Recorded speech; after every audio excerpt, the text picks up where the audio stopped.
Welcome back to the channel, everyone. It's the Freaky Flash, also known as Pyromancer in game. For today's video, we're going to be doing just an account progress review. I just wanted to show you guys where my account is, where I'm headed before this new update comes in. As most of you would know, I am a free-to-play player.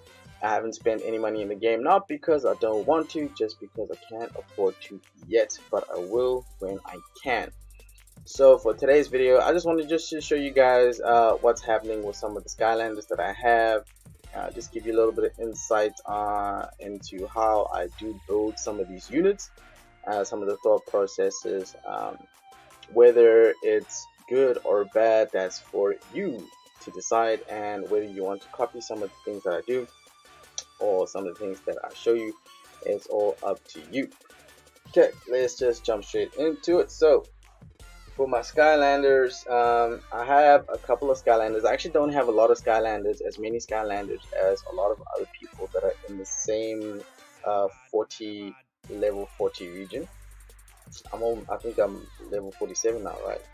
I should be getting to level 50 not too long from now.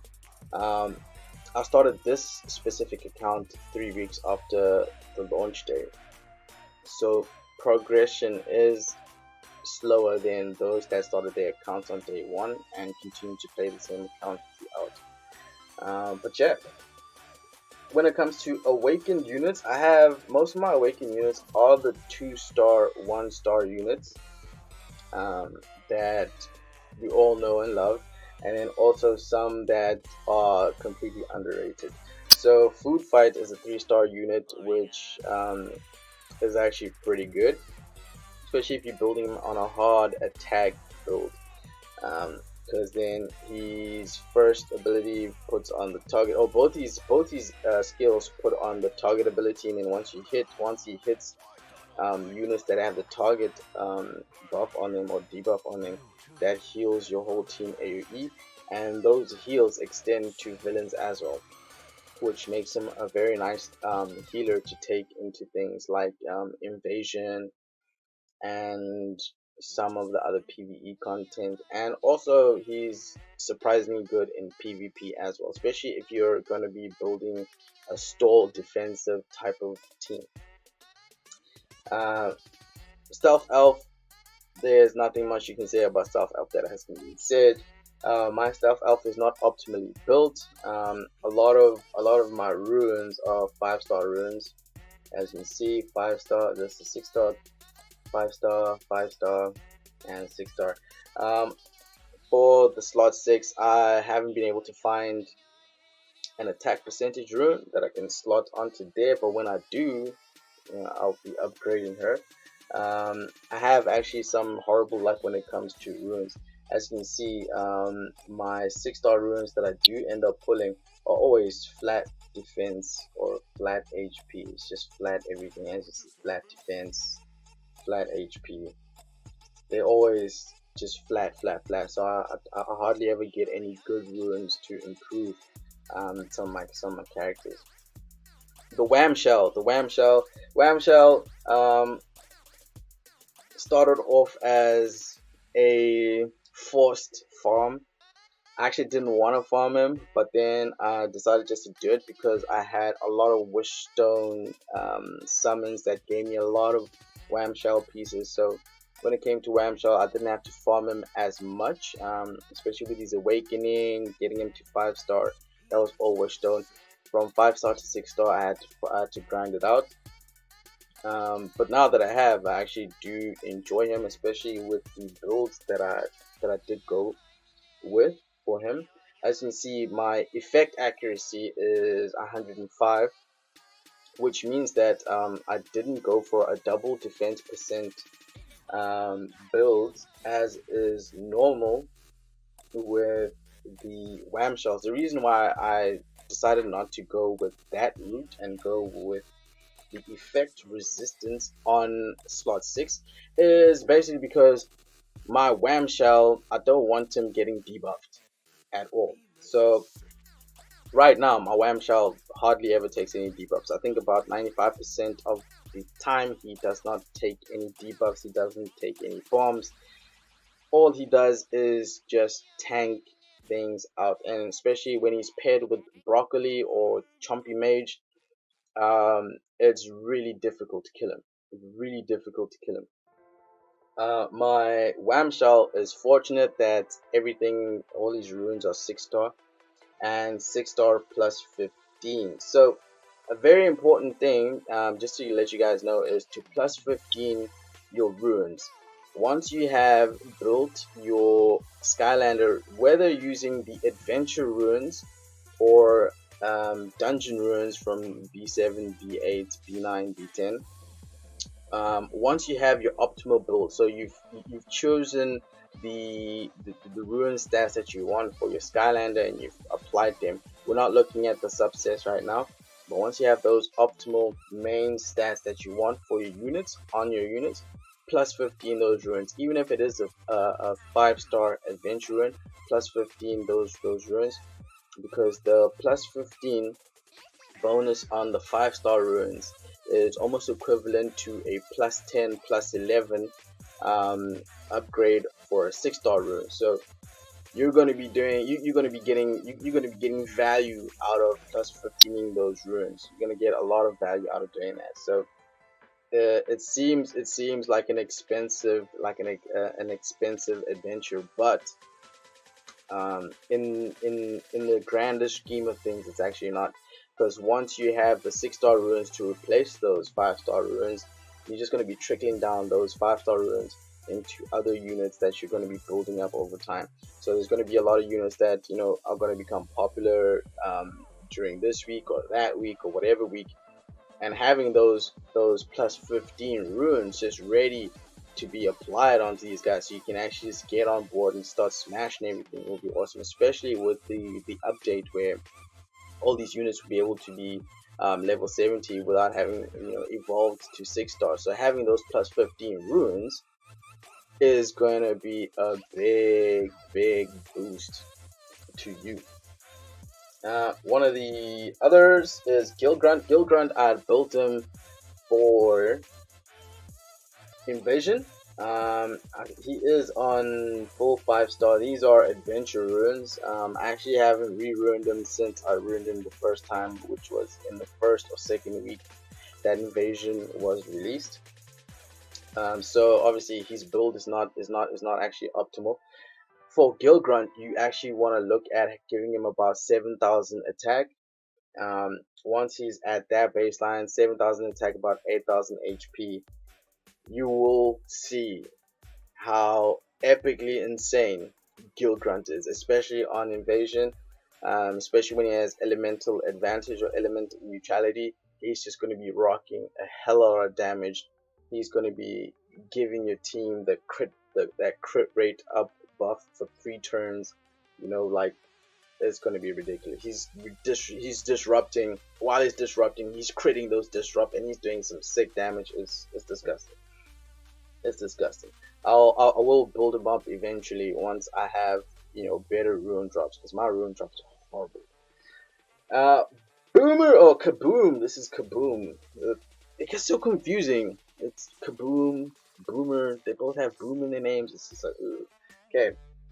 But yeah, my Kaboom is always a work in progress. I keep removing certain runes from him and replacing them with other runes.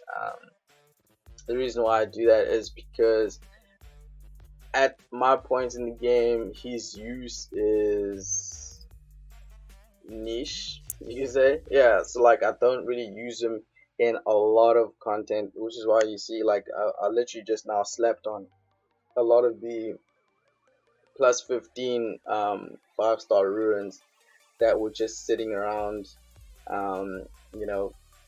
in my box, just so I can be able to use them just for those specific kinds of content. Because once you have Boomer, the role of Kaboom declines quite a lot. I mean, he becomes good again in B10, but since I'm not farming B10 yet, it's not really optimal for me to have him ruined up that well. Hot Dog, one of the underrated units which I personally love. I'm actually going to be working on his runes a bit more. I want to give him about 8,000 attack, increase his HP to about 9,000, and just give him about 1,500 defense. Once he's at that level, I think he's going to be really good. I did do some dry runs on B10 with Hot Dog, and with these stats so far, surprisingly, he was able to solo the boss for B10 for about 3 minutes before he was overwhelmed by, you know, the boss, which does like a ridiculous amount of proccing damage and AoEs and all that jazz. Blades, blades.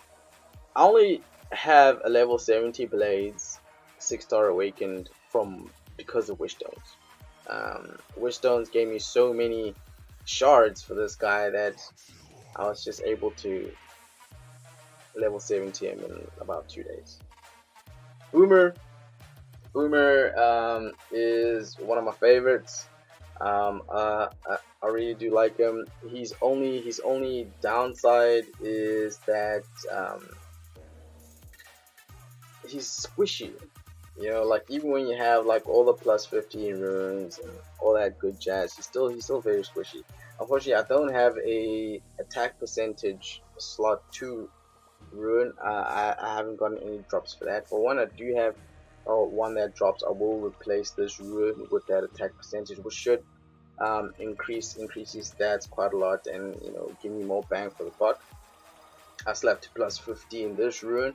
Once this rune has been plus 15, you know, you should be able to survive just a little bit better with you know, having that total 2,000 on this rune. But even with having a plus 15 rune in this slot, his survivability is still a bit lackluster, which really sucks because it is such a dope unit to have. Ember is what I'm busy building right now. I'm busy farming her pieces so I can 6-star her, and I'm going to start working on awakening her. Unfortunately, she still is on a 5-star, mainly 5-star build. Okay, never mind. I actually forgot that I started 6-starring like a lot of her runes. But like, yeah, but a lot of these runes, once I've plus 15'd all these runes, I will be switching them out for the more optimal builds that I do want to do with her. Like I do want to have I do like her having the crit rate, and then on here I want to have that 6-star attack percentage rune right there, and then in this slot I do want to switch out the defense for an HP, and I think then she'll be pretty slick. But I do like the defense percentage for the PvP, because then she survives a little bit longer in the PvP. But you know, again, I'd rather have her on the HP. I just don't have an HP slot 4 in Strike. But once I do, we're gonna do best. Let's see. Super Stealth. Super Stealth is one of those units that I 6-starred because I had so many shards again from clearing Mirage Tower twice, and very soon the Mirage Tower is resetting again, so I'm probably gonna have more shards, and then I should be able to awaken her. Whirlwind, I actually built Whirlwind on a whim. He's still on full 5-star ruins. I built Whirlwind just to see what he could do, and that was about it. But I don't really have a use for him right now. As you can see, I have a lot of awakened units, so in preparation for the update I have been awakening a lot of units. So a lot of my units are awakened. As you can see, I have a lot of awakened units, and also a lot of these non-awakened units, these units that aren't awakened, they're very close to being awakened. So within, I think before the update, I should have a lot of these awakened as well.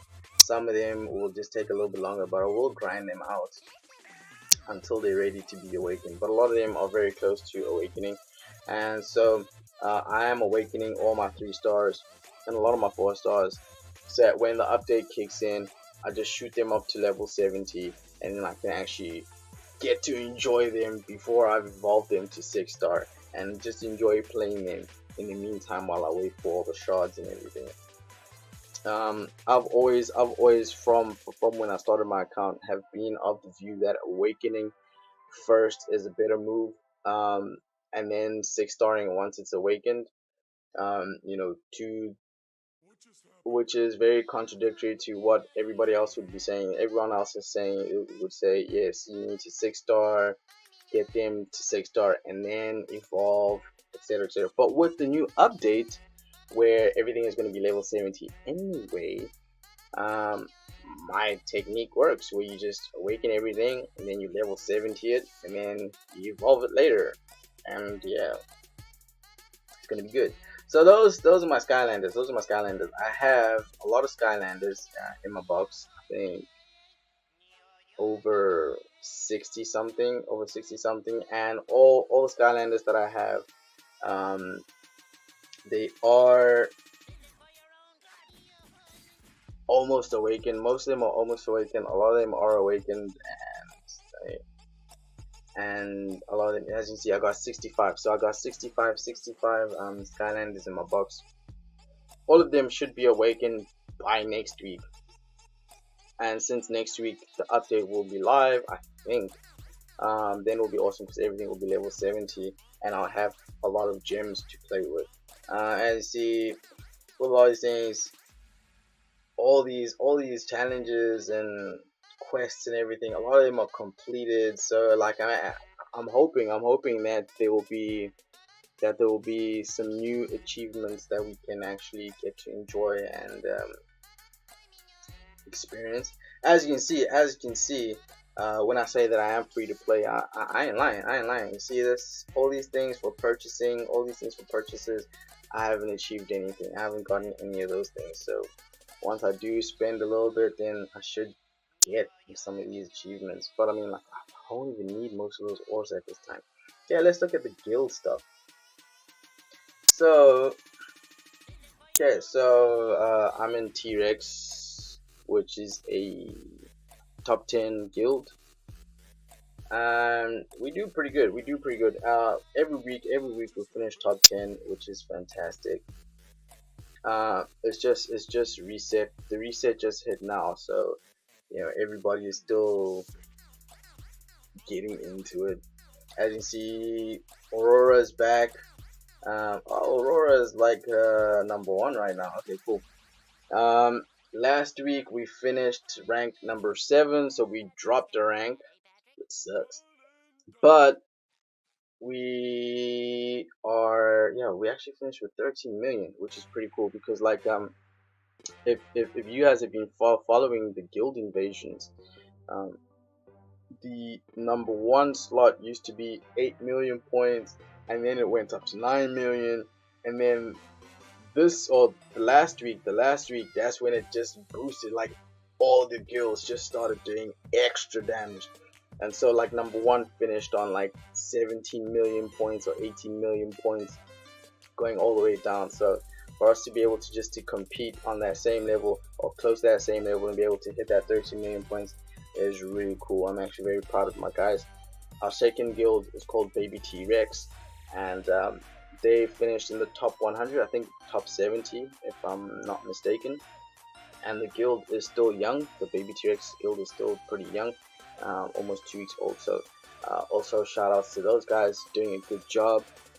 They should be able to finish in the top 50 this week, which would be really awesome. When it comes to arena, I haven't actually been focusing a lot on arena, mainly because I've been trying to push for getting all my units ready for the update, and also I have been putting a lot of focus into villains, into getting my villains ready. So as you can see, I have the level 60 Broccoli, who's 6-star. The potions to gold ratio for upgrading is ridiculously expensive, so I decided that I will not max them out until one day there comes a day where it becomes cheaper for me to actually do it. And luckily with the update that's upcoming, I think that they're going to be reducing the prices for evolving or for leveling up your villains and things like that with potions, which is really cool. And that will work very nicely for i5, because i5 after the update that comes along is going to be, in my opinion, one of the best villains to have in your roster, especially when it comes to um, the extreme dungeons and the normal dungeons. Uh, Absolutely fantastic, absolutely fantastic. I've been running him in the extreme dungeons and in the normal dungeons, and let me tell you, I5 is a must-have. Is a must-have, especially if you are trying to quickly farm those shards for all those heroes, because once you've skilled up his S1, once you skilled up this heavy slam, he will be decreasing. He decreases the endurance by 8 for one hit, for one turn. Like he's one turn, he'll decrease endurance by 8. So I haven't skilled him up yet. So like right now, he decreases for 4 because he hits. He drops 2, and then he has a second hit, and then he does like he procs a second hit, and then he removes 4, which is like awesome, because the extreme dungeon bosses have like really small endurance bars, so it's crazy. And also in invasion, he is already a really good villain to have for invasion, but when the update comes out, he's just going to be phenomenal for invasion, for extreme dungeons, and for the normal dungeons. So if you don't have an i5, start farming an i5. Another one of the units, or yeah, one of the units that I have been building when it comes to villains is the Gulper. I think in some of my past videos I have talked about Gulper, and I've pretty much creamed in just about him, but he is a really fantastic villain to have.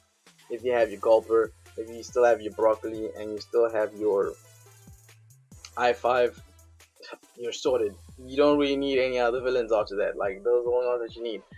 Chompy Mage is good. Let me just say this. Okay, let me be honest. Let me be honest for a second. Chompy Mage is better than Broccoli. Why? Because Chompy Mage is a cleanser. Broccoli is the debuff reduction unit. So this is, if you're gonna compare the two, it's like having